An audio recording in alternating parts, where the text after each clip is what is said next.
안녕하세요. 커피앤톡입니다. 오늘도 와주셔서 감사드리고요. 바로 사연 읽어보겠습니다. 안녕하세요. 한 해가 갈수록 잘 살았는지 그냥 시간만 흐르고 늙어가는 게 아닌가 싶은 때가 있는데 얼마 전에 겪게 된 일이 하늘에서 누군가 절 보고 안쓰러워 돕나 싶을 만큼 잘 살아왔다고 저에게 힘을 주는 것 같아서 내년을 바라볼 수 있는 힘이 나네요. 지금 제 남편에게도 말 못했던 이야기가 있는데 이렇게라도 속 시원히 지난 이야기를 다 털어놓고 올해를 잘 살아볼까 해요. 저는 40대 후반인데 어쩌다 보니 결혼 시기를 놓쳐서 계속 싱글로 지내다가 40대 초반에 결혼을 하게 됐어요. 그 당시에 저만 보면 다 결혼을 못해서 어쩌냐는 걱정을 주변에서 엄청 하다 보니 나이가 맞는 남자만 있어도 다들 제 생각을 하는 것 같더라고요. 그러다가 우연히 아는 분께서 소개를 받고 만난 사람이 있었는데 처음 봤을 때도 그렇고 몇 번 만났을 때도 그렇고 소개받은 사람이 제 마음에 썩 들진 않았어요. 그러니 결혼까지 가고 싶은 생각은 더더욱 없었어요. 그리고 더 마음에 걸렸던 게 하나 있었는데 그 사람에겐 다 큰 아이가 한 명 있었어요. 그걸 듣곤 더 용기를 내기가 어려웠어요. 소개해준 분 말로는 그 나이에 혼자 지내는 사람들이 별로 없으니 친구처럼 종종 만나면서 사는 이야기나 하면서 가끔 커피나 밥이나 먹으며 지내보란 말이었어요. 그분의 말을 듣고 나니 어떤 건지 알겠더라고요. 친구들은 아이 낳고 키우느라 바쁜 와중에 저는 혼자서 만날 사람도 갈 곳도 없었던 시기였거든요. 그렇게 만난 그 남자는 첫 만남부터 저에게 호감을 표현했고 제 마음이 준비될 때까지 기다리겠다고 했어요. 저는 데이 씨가 참 마음에 드는데 좀처럼 마음처럼 다가갈 수가 없네요. 나도 내 상황이 얼마나 염치 없는지 잘 아니까 더 그러는 것 같아요.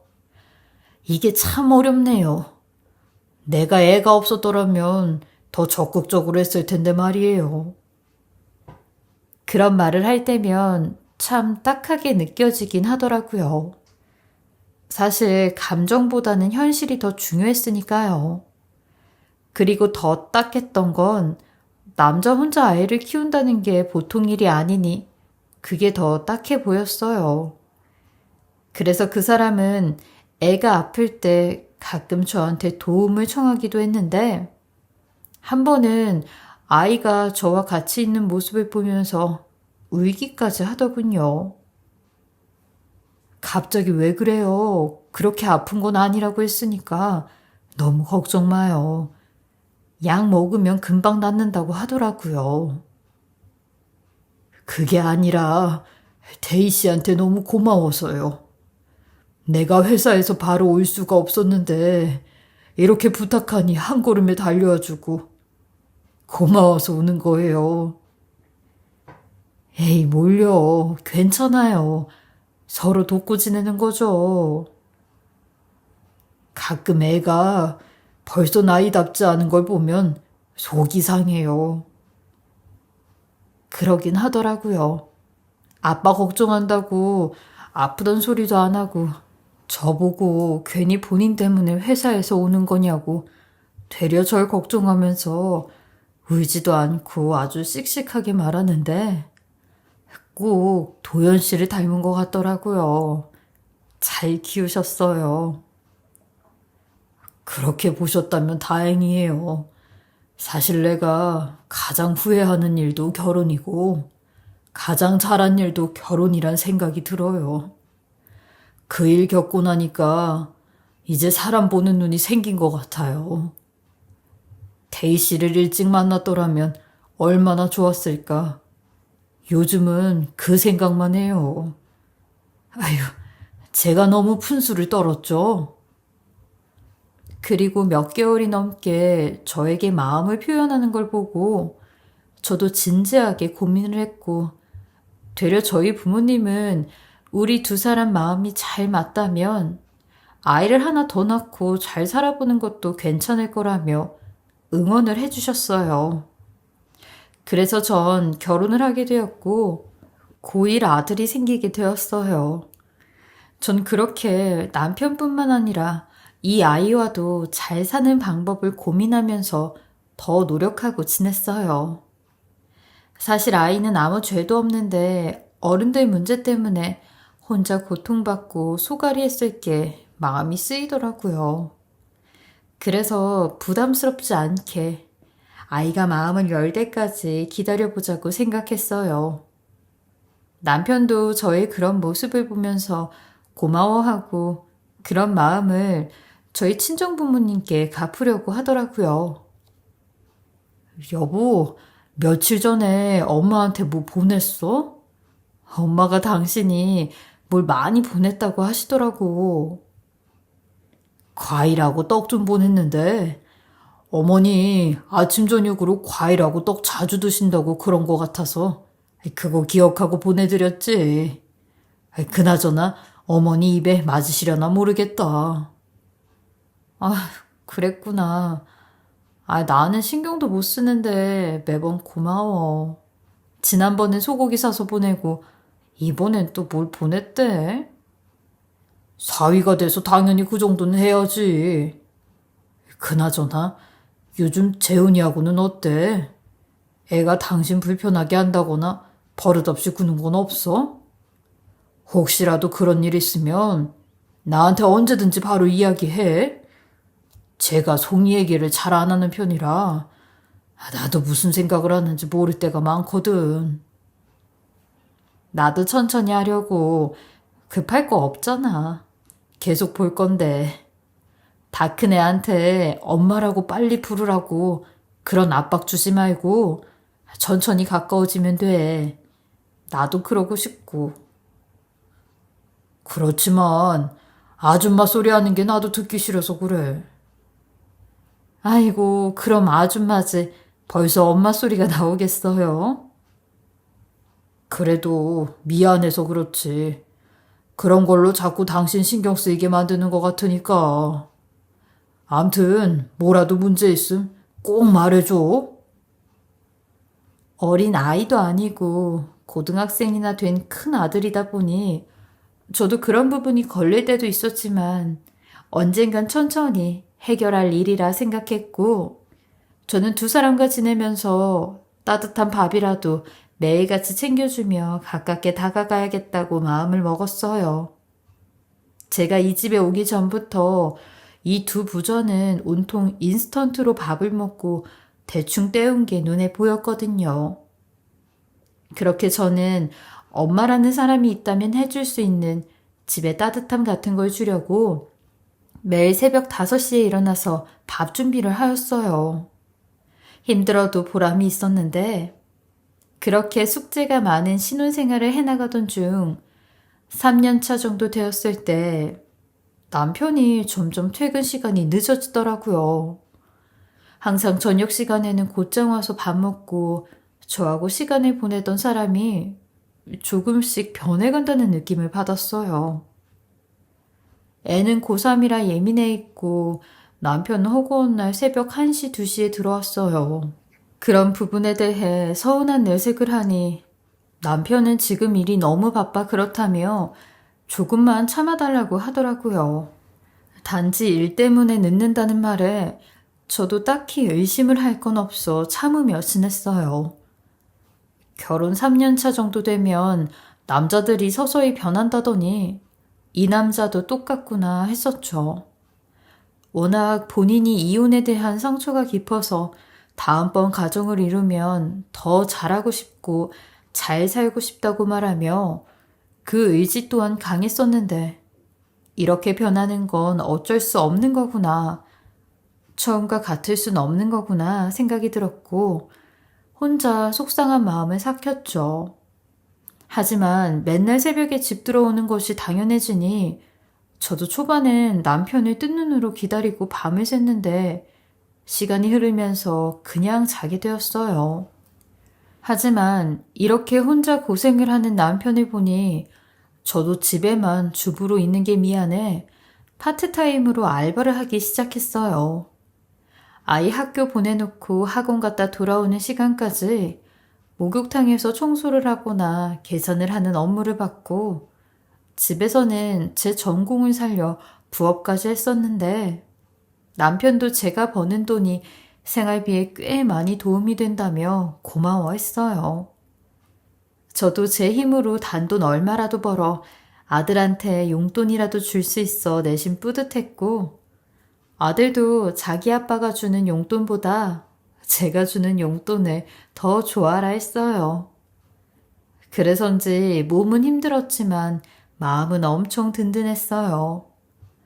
이런 게 부모의 마음인가 보다 싶을 정도였고 제가 낳은 자식은 아니지만 가슴으로 키운 자식이 이런 거구나 싶었어요. 그런데 어느 날 새벽 4시가 넘는 시간까지 남편이 집에 오질 않는 걸 알게 되었고 놀라서 전화를 하려고 드는 참에 밖에서 기척이 나더라고요. 들어보니 남편이었고 이런 남편은 들어오자마자 아들 방으로 들어가더라고요. 그런데 이상하게 한참이 지나도 남편이 방에서 나오질 않는 겁니다. 다 큰 애 방에 들어가 잘 자고 있는 애를 저렇게 오랜 시간 들여다보고 오나 싶어 방 근처로 갔는데 마침 속삭이는 소리가 나더라고요. 그래서 저도 뭐에 이끌려지듯 방에 가까이 가서 귀를 갖다 대니 남편 혼자 떠드는 목소리가 들려왔어요. 자기야, 내가 그걸 잊을 리가 있겠어? 당연히 나는 당신 사랑하지. 조금만 참아줘. 그래 알지. 그래서 고맙지. 나도 벌써 보고 싶다. 모레 만나자, 모레. 아무 소리도 없는 상황이라 그런지 속삭이는 남편 소리가 더 잘 들리더라고요. 그러자 아들이 남편의 속닥거리는 소리에 깼는지 아주 심각한 목소리로 자기 아빠를 부르더라고요.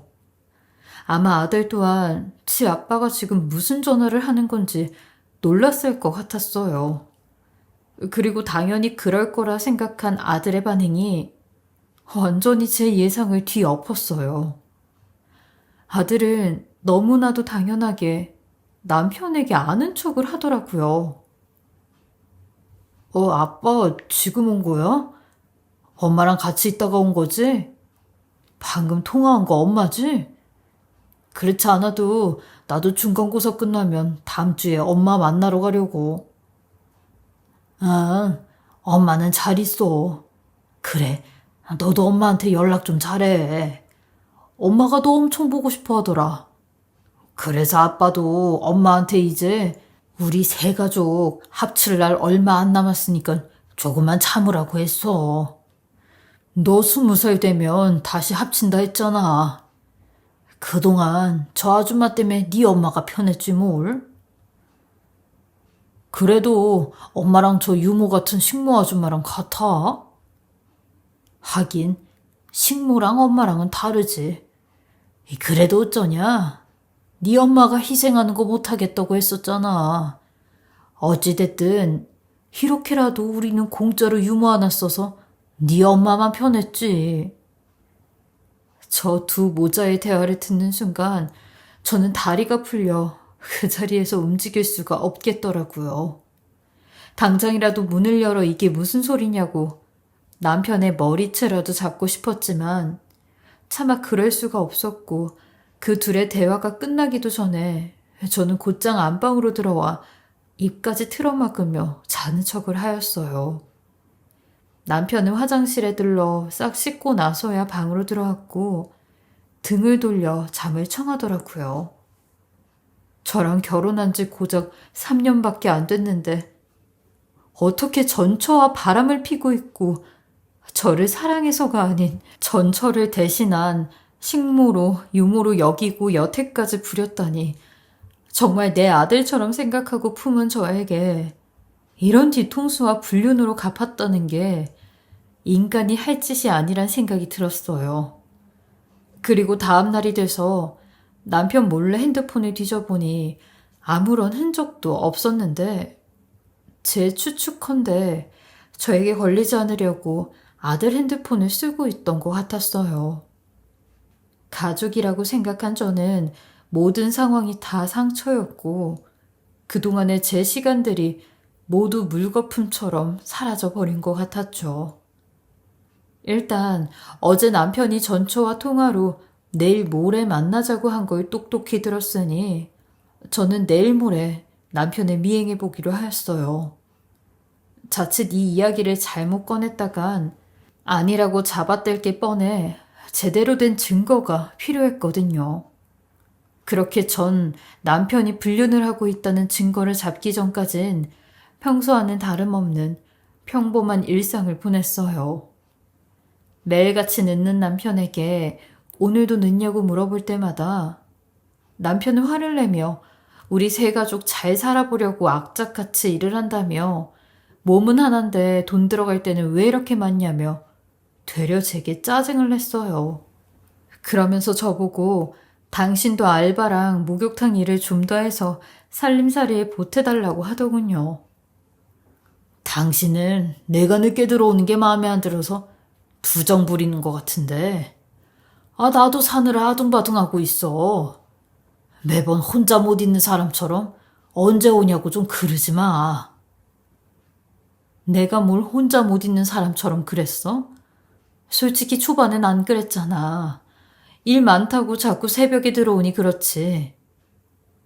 여튼 남편 바가지 긁을 생각 말고 당신도 다른 여자들처럼 취미를 갖든지 혼자서 할 걸 좀 찾아봐.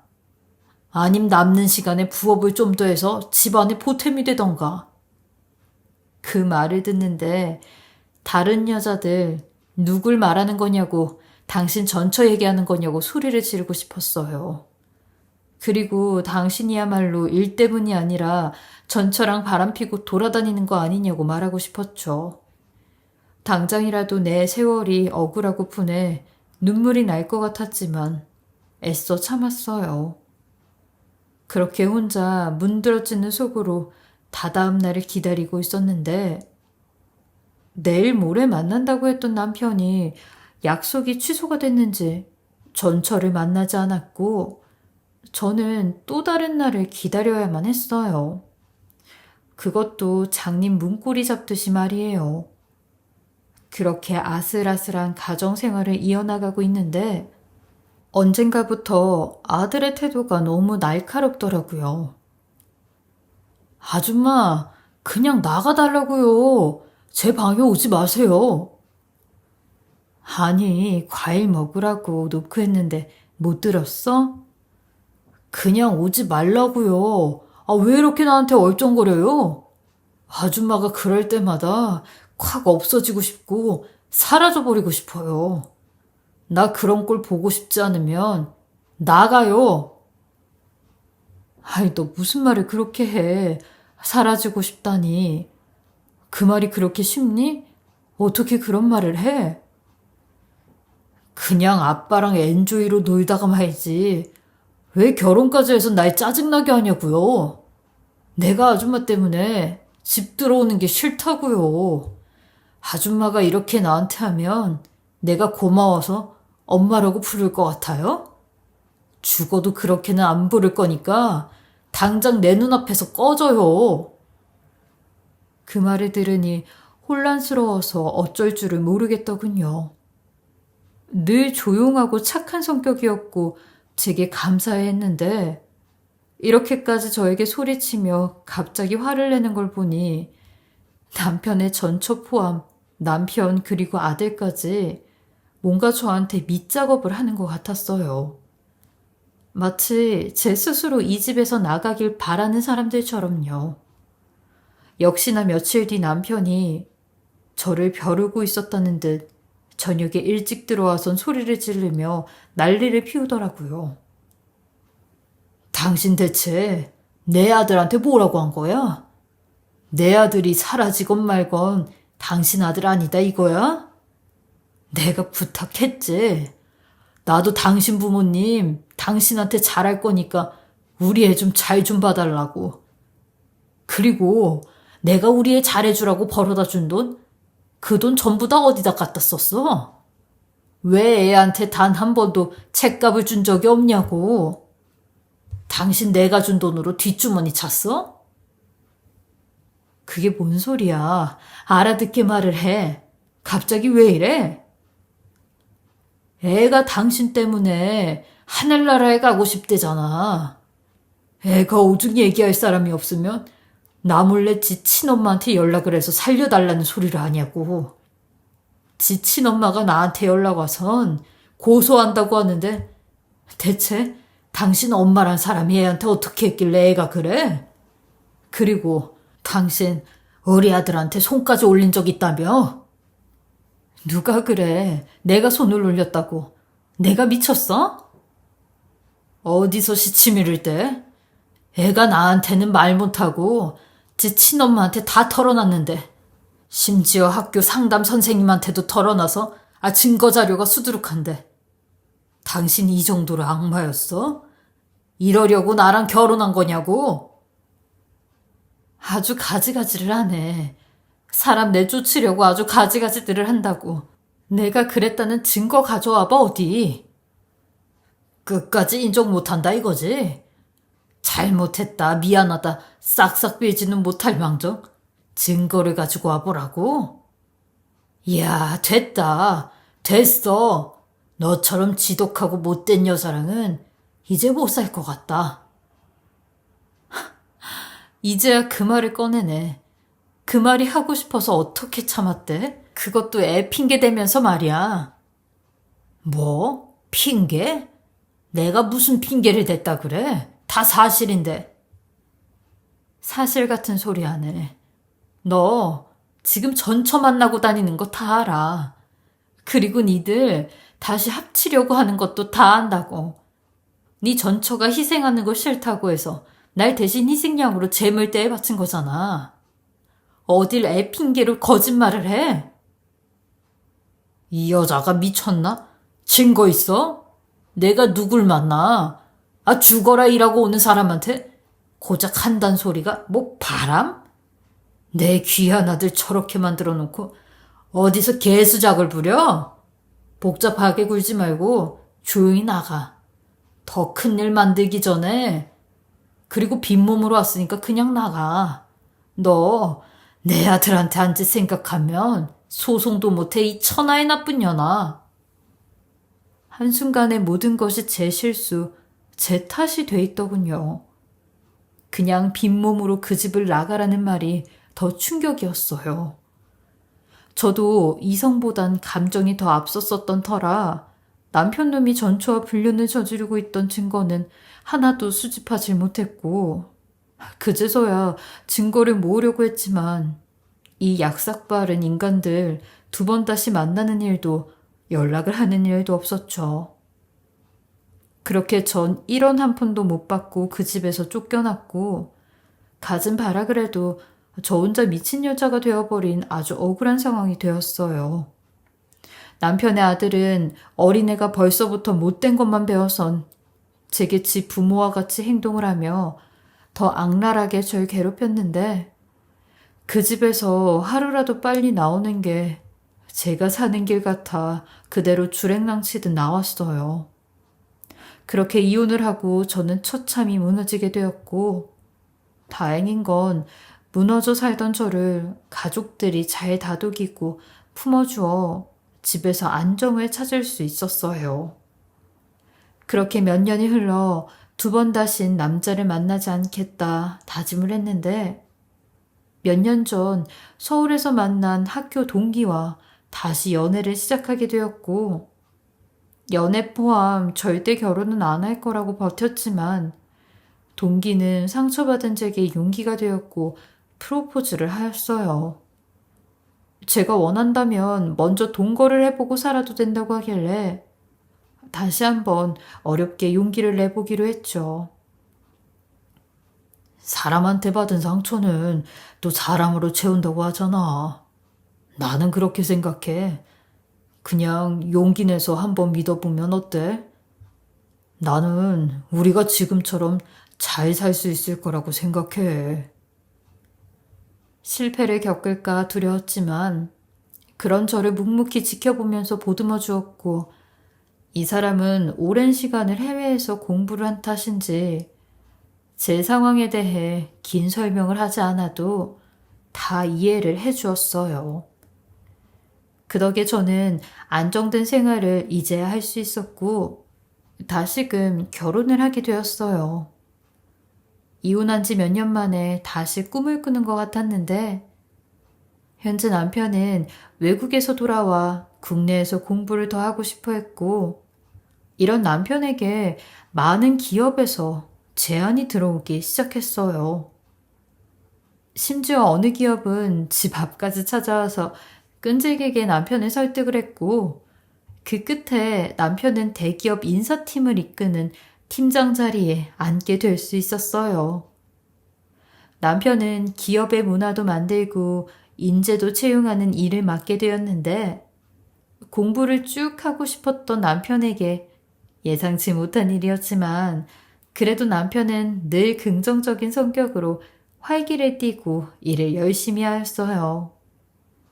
그런 남편의 모습을 보니 제가 더 기분이 좋아지더라고요. 여보, 우리 회사 20대 친구들이 가장 일하고 싶은 기업 1위래. 그래서인지 나도 내가 평생 볼 수 있는 이력서를 다 본 것 같아. 정말 다양한 친구들 많더라. 정말? 그 정도야? 취업 힘들다고 하더니 사실이네. 다음 주에 3개월 수습 거친 친구들 정규직 뽑는 자리가 있는데 내가 그 전에 밥 한 끼라도 사줄까 봐. 정도 많이 들었을 텐데 어떤 사람은 결국 떨어지는 거잖아. 그러네. 현실이 그러니까 어쩔 수 없지. 그래도 당신이 제일 힘들겠다.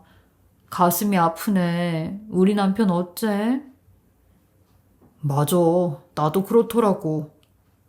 그리고 보니까 부모님이 아파서 가장 역할하는 친구도 있고 간절한 친구들도 많더라고. 그런 거 보면 더 마음이 아픈데 그럴수록 더 공정해야지. 그럼 여보, 내가 좀 준비해볼까? 저녁 식사 자리. 정말? 그래주면 더 좋지. 매번 다들 사먹는 밥 먹으니까. 자취하고 혼자 지내는 20대 친구들에게 조금이나마 따뜻한 밥을 준비하는 게 좋을 것 같아 정성을 보이고 싶었고 이렇게 남편의 진심을 전하면 좋겠다는 생각을 했어요.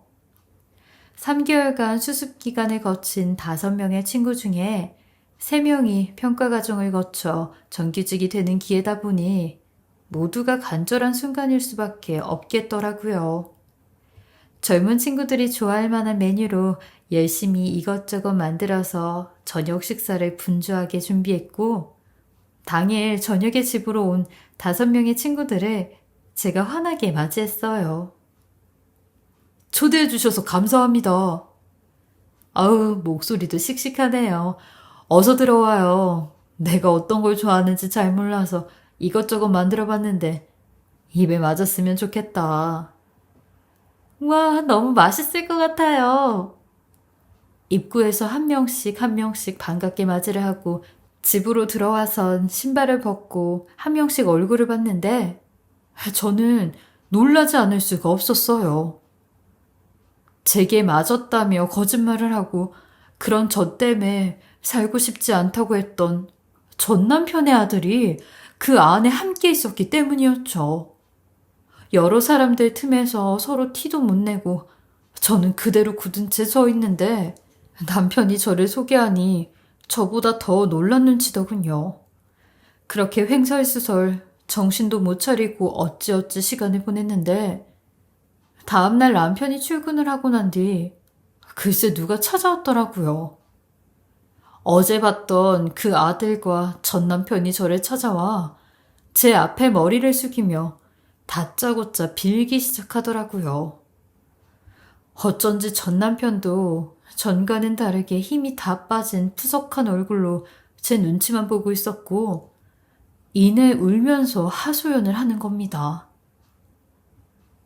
그때 일은 내가 잘못했어. 정말 미안해.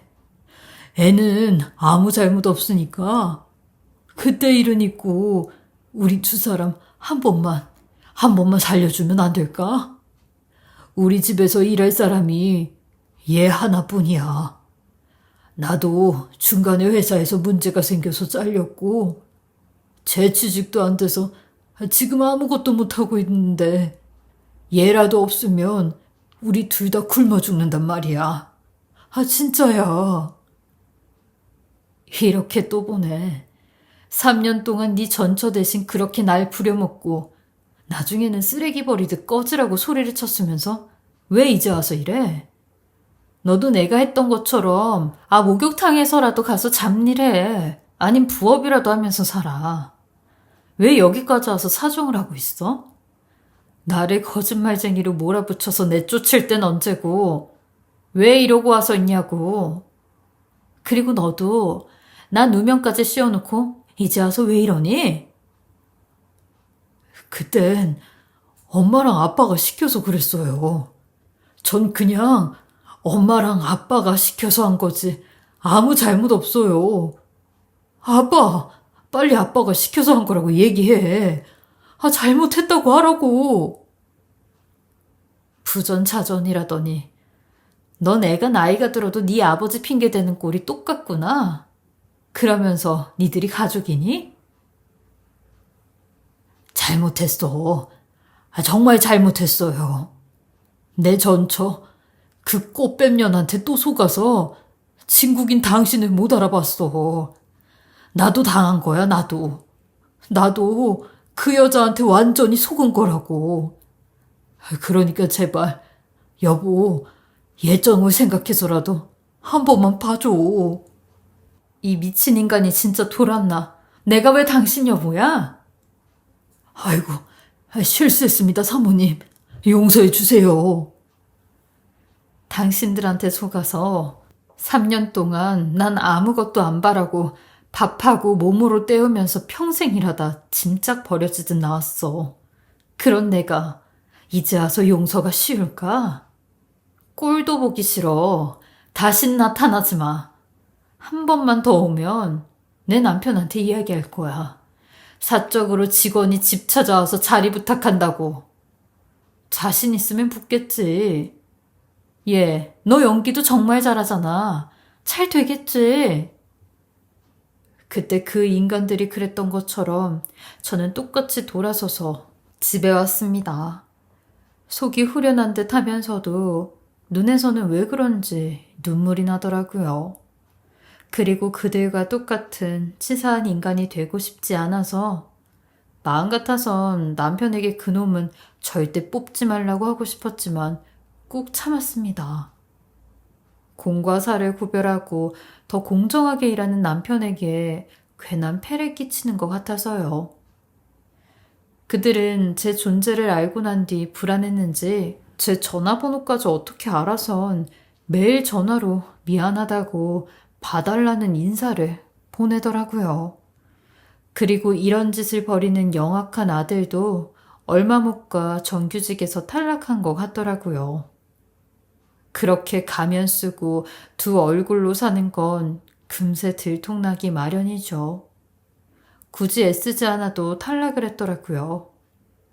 그리고 그 후 저도 뒤에서 좀 알아보니 전 남편 놈은 불륜녀였던 자기 전처한테 사기를 당해서 저랑 살았던 집까지 다 팔고 한순간에 빚더미에 앉았다고 하더라고요. 그래서 유일하게 남은 희망이 자기 아들의 취업이었고 그마저도 어려워졌으니 이젠 정말 막노동이라도 해야 된다고 했다는데 평생 죽을 때까지 어떻게 살지 안 봐도 뻔했어요. 그걸 들으니 그동안 너무 억울해 잠도 안 오던 제 몇 년의 시간이 다 보상받는 기분이 들더라고요. 상대가 안 돼서 그런 게 아니라 누군가는 하늘에서 이 사실을 알고 있다고 저에게 응원해 주는 것 같았어요. 전 그날 이후로 더 홀가분한 마음으로 남편하고 친구처럼 재밌게 잘 지내고 있어요. 지난날 아팠던 걸 지금에서야 다 보상받는 기분이에요. 여러분들도 저처럼 억울한 일 없이 평안하게 잘 보내시길 기원하며 늘 행복하시고 저의 긴 이야기 들어주셔서 감사합니다. 지금까지 커피앤톡이었습니다. 오늘도 끝까지 함께 해주셔서 감사하고요. 저는 다음 영상으로 또 찾아뵙겠습니다.